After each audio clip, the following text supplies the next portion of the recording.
Welcome back, my faithful Geordies. If you're new around here, it's Adam from Two for Joy, and today, on the eve of our exit from the Carabao Cup as I see it, we're going to talk about a little bit of match preview for Man City, Eddie's pre-match press conference, and then some transfer news and business done. So let's get into it.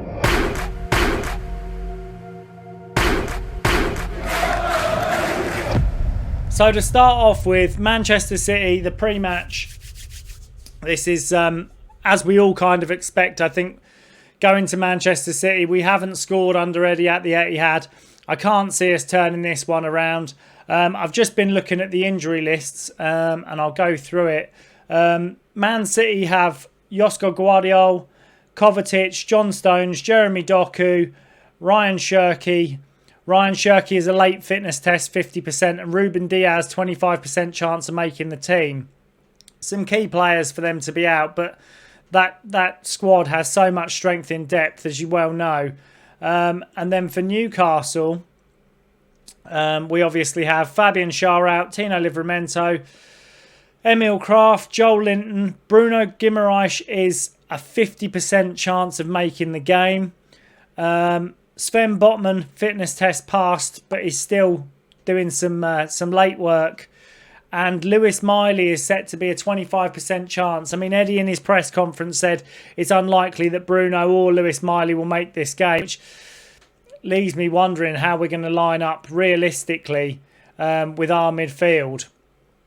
I can probably see this being a Sandro Tonali, Jacob Ramsey, and us playing five at the back again. But the thing I kind of like to talk about when it comes to this game, we're obviously going into this 2-0 down, and the chances of us scoring one at the Etihad are slim to none, let alone scoring three without reply. So there is part of me that thinks we should probably go into this game expecting to lose. I know we go in to win every game, and Eddie says we go in to win every game, but the bigger picture is probably to try and take points in the Premier League and rest some players. And this, I feel like, is a perfect opportunity to give some starts to some young youth players and try and blood some players ready for next season. And I'll go through this with the transfer window and Newcastle's squad as a whole. But basically, I feel that we should play five at the back with a holding two in midfield and play either Gordon, Barnes and Voltemade, or Elanga, Barnes and Wissa as a front three, and just sit them on the shoulder and play transitionally. Just try and soak up pressure and pump the long ball and go over the top.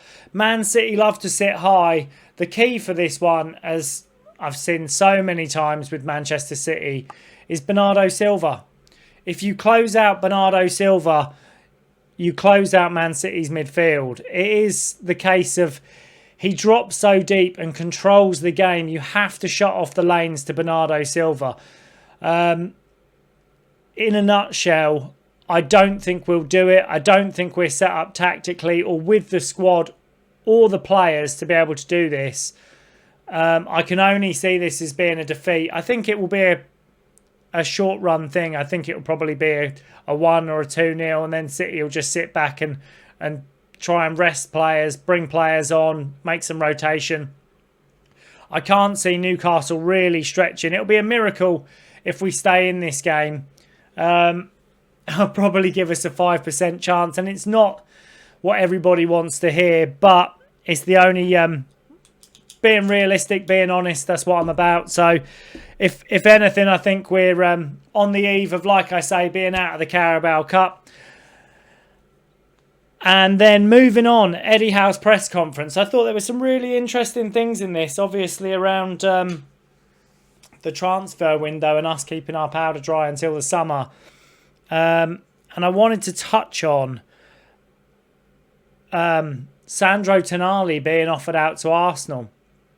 And Eddie saying he's not aware of who it was within the club that has offered Sandro out, but he didn't deny it. So obviously it did happen. And I actually don't think this is a bad thing. I think where we are as a club, we need to look to sell players and bring players in transitionally throughout every window. My personal belief or philosophy would be that we probably look to sell and bring in 2 players in every window. And obviously, summer's a lot bigger window, but I do feel that Newcastle should be looking to let go of players, how can I say this, in form. Your informed players are at the top of their price tag. It's the best time to sell them. I think we should learn from the Alex Isak saga, not to be naive in this situation.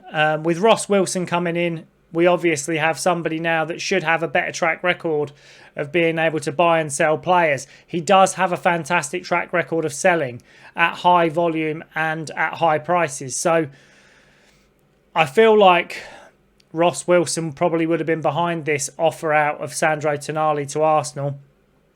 I don't think this is a bad thing. I don't think Sandro has been at his top of his game over the past 6 months. I do feel like we could recoup a good transfer fee for him, and push ourselves into the green with regards to a balance sheet. But what I don't want to see is Newcastle go out and spend money on high-profile targets in the way that we did in this summer window and overpay for players that are in form at the time. I think you need to get a bigger field of data and buy players that have had a dip in form that you can rekindle to the top of their game and sign them at decent prices. And like I said in my last video, seeing Tammy Abraham come in at Aston Villa for 18 million quid and Conor Gallagher come into Tottenham for 34 million pound, I'm 99% sure that we could sell Sandro Tonali for a lot more than Tottenham have paid for Conor Gallagher. And realistically, Conor Gallagher will do the same job that Sandro Tonali would do for us. If anything, he's probably a little bit more combative. The only thing is he will end up with a few more cards along a season. But Jamal Lascelles heading out to Leicester City. Finally, Jamal gets his move, and great servant to the club. I'm pleased for him that he's got his move. I think it's been a long time coming. I think we probably should have let him go a year ago. But obviously, injury problems and returning to fitness, Jamal has been fantastic. He's done everything we've required of him. I look forward to seeing him playing for Leicester City, and the same. A great servant. I'll follow his career long after he's done. He's been nothing but a perfect role model at Newcastle, and I wish him all the best for the future. And moving on to some deals in the transfer window.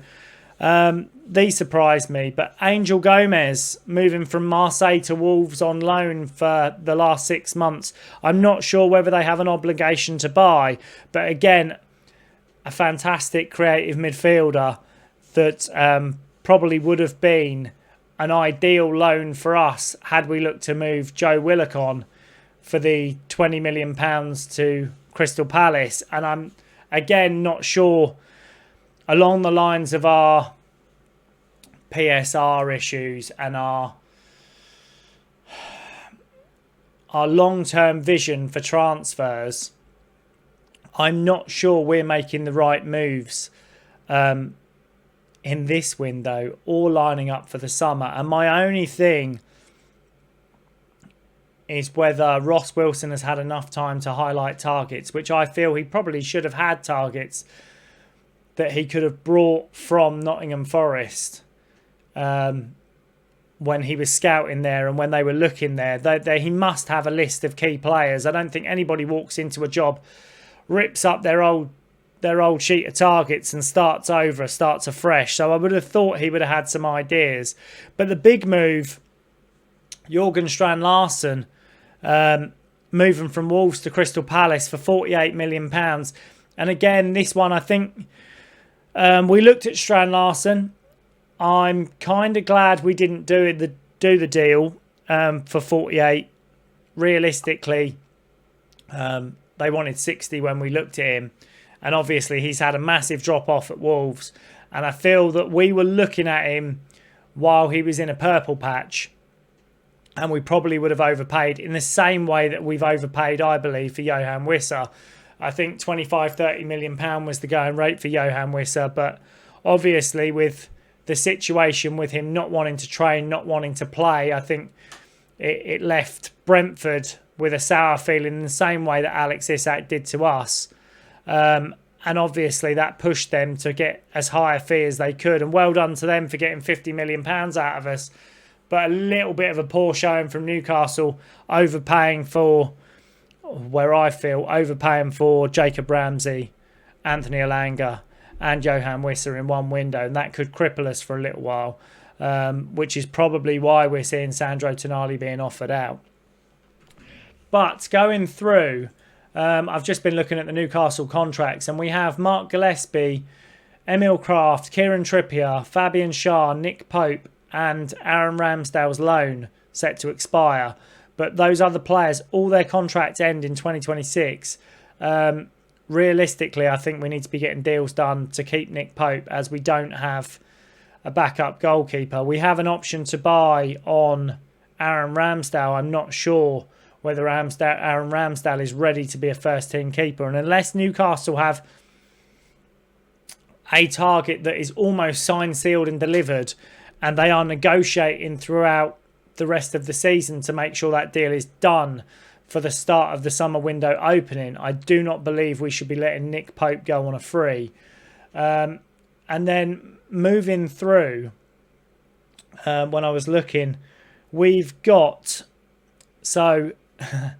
the age profile: Jacob Murphy at 30 years old, Joel Linton at 29, Johan Wissa at 29, Harvey Barnes at 28, Bruno Guimaraes at 28, and obviously Joe Willock with a want-away move with only 18 months left on his contract. Now, this is a really interesting way that Newcastle have ended this transfer window without bringing anybody in, and Eddie saying, you know, it doesn't align with our summer vision. The way I look at our squad at the moment, I would say there are probably about 8 to 10 players that will need replacing in the summer, and I cannot see us signing 8 to 10 players in one window. I mean, currently, we're struggling to get deals done for 2s and 3s. And I think Newcastle need to realistically reevaluate what they're looking for in a transfer window. And the biggest thing with this is, I looked up the average age of every squad in the Premier League, with Chelsea, and Chelsea having the youngest squad, with their average age at 23 years old, with a squad size of 29 players. Obviously, first team squad without the millions of players at Chelsea. Down to Fulham, who have the oldest squad age at 27 years, with 25 players. And Newcastle sit 5th in the oldest, or we are the 5th oldest squad age in the Premier League. And this is a worry for me, because I feel like there's a concern that we may let players get either to the last 18 months, last 2 years of their contract and not be looking to move them on, because we don't have the depth in our squad to be able to let people go, much like Joe Willock, or that we're giving contracts to players that are reaching past their peak age. And I really feel like Newcastle should be looking, and Eddie said if the players aren't available, you can't sign them. And while I completely agree with that, there are players available. We're not looking in the right places. And I feel like we're trying to shop in Harrods when we should be shopping in Tesco's. And some of this comes down to application of scouting, and I don't know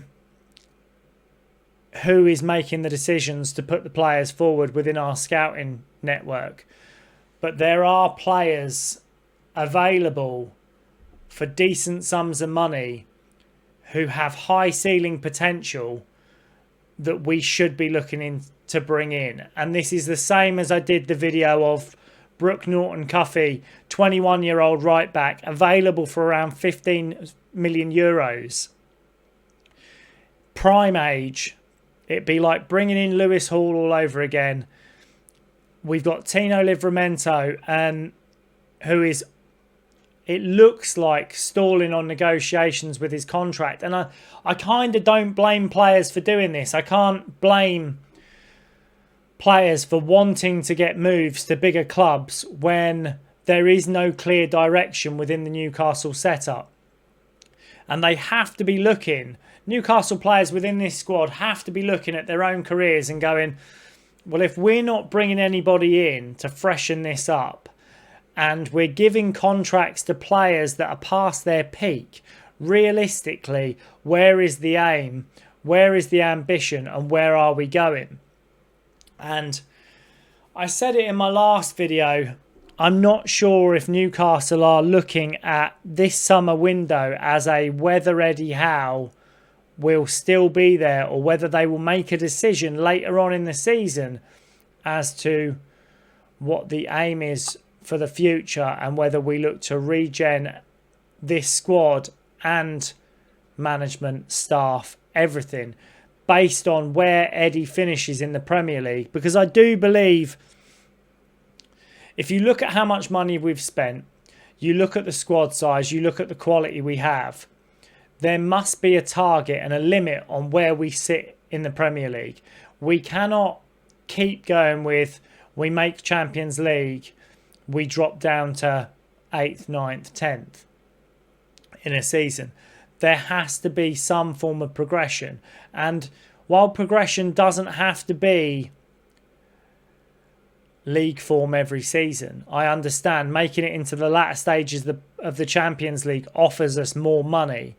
And it probably serves us better to get into the latter stages of the Champions League than it does to finish 2 places higher in the Premier League.